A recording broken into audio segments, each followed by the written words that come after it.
Please turn with me now to the New Testament, where we're reading the end of Matthew chapter 2. Jesus has been born in Bethlehem. The wise men have come and worshipped him.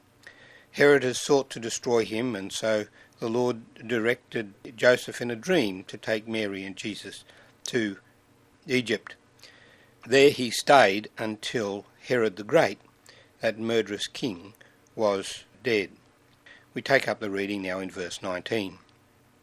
But when Herod was dead, behold, an angel of the Lord appeared in a dream to Joseph in Egypt, saying, Arise, take the young child and his mother, and go to the land of Israel, for those who sought the young child's life are dead.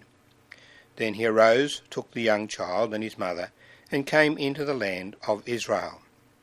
But when he heard that Archelaus was reigning over Judea instead of his father Herod, he was afraid to go there, and being warned by God in a dream, he turned aside into the region of Galilee. And he came and dwelt in a city called Nazareth, that it might be fulfilled which was spoken by the prophets, He shall be called a Nazarene. And may the Lord bless these words to us. So Herod died in the course of time, maybe 2 years later.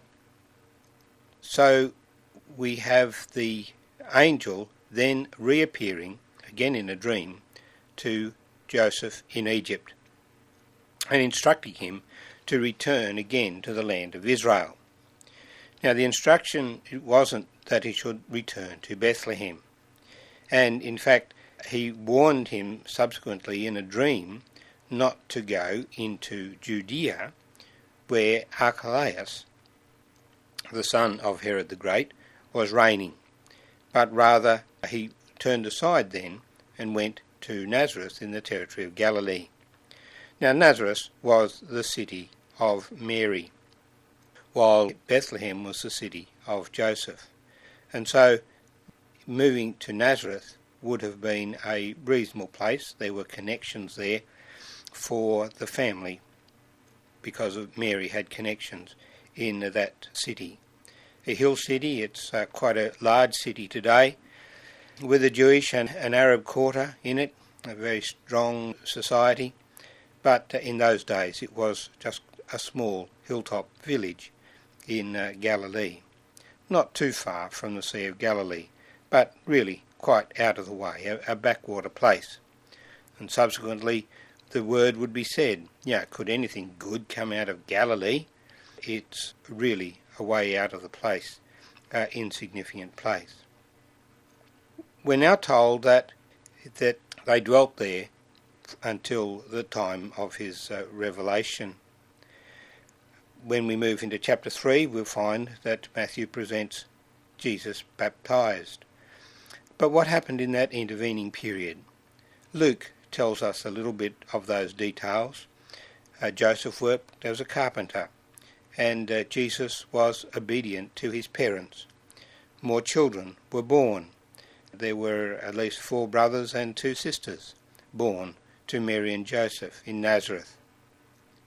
Jesus was a very diligent child in studying the scriptures, for Luke tells us that at the age of 12, when his family took him up to Jerusalem with them, that he stayed behind to quiz those who understood the scriptures best in the temple. And they were amazed at his understanding of the scriptures, as he asked very perceptive questions concerning some of the issues that the Old Testament raises. And some of these things would no doubt the prophecies concerning himself. As he read the scriptures, he understood what his call and purpose was as the Messiah of Israel. But yet he was obedient to his parents. He grew up putting into practice the life that God called his people to live. And so when it came to his public presentation to the nation, first of all by John the Baptist, that the word would come from God, "This is my beloved Son, in whom I am well pleased." He grew in character and in physical strength, but he was obedient and submissive to his parents. He was the ideal godly young man in the years that he grew up, not full of ambition, not full of disobedience, but seeking to please the Lord in all that he did. In that way he is a model for all of us to fulfil. But Matthew skips over all of those details. He has been born King of the Jews. He has escaped the destructive plan of Herod. He has retreated to a quiet backwater place that he might grow up incognito, without the corrupting influences of the modern world at that time, but to have a strong personal relationship with God, waiting for the day when he would be revealed to the nation of Israel.